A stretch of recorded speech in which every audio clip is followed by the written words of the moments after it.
to Bass Bites. That is a D drone. And we're going to look at some intonation exercises today.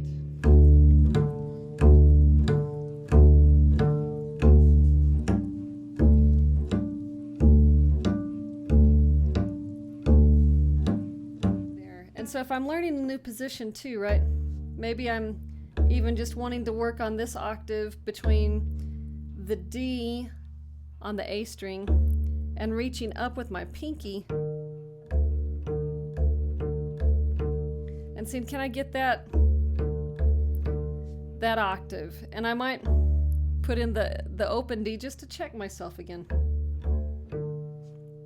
And here, as I'm setting and I'm seeing what's letting my shoulders drop. Do I feel like I'm hunched over a little too much? Do I need to take a foot back, let the bass fall into me a little easier? Am I basically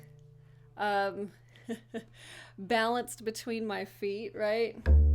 Am I breathing? All these things to check, right? But I'm practicing playing in tune and relaxed, right? Then I might get a metronome or have that in a line. So I might also, just to practice that and put things more maybe in context, I might do kind of an arpeggio or something, right? So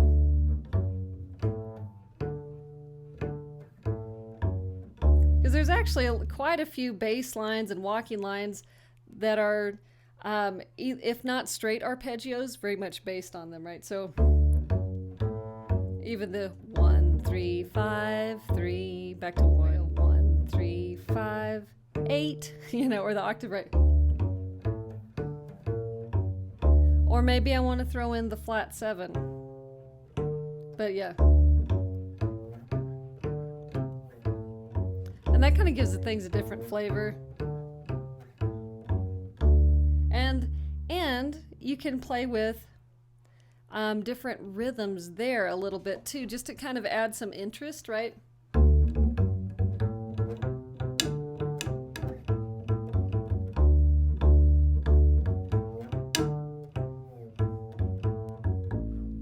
Right, and I might start adding some notes a little bit just to kind of play with it, but I'm getting comfortable shifting to that position and to be real sure I can find that D. So then I might try that little line with a drone, because then I've got a reference. Now we got just a D, or you could have a D chord playing, but you just want a reference of some kind, right? So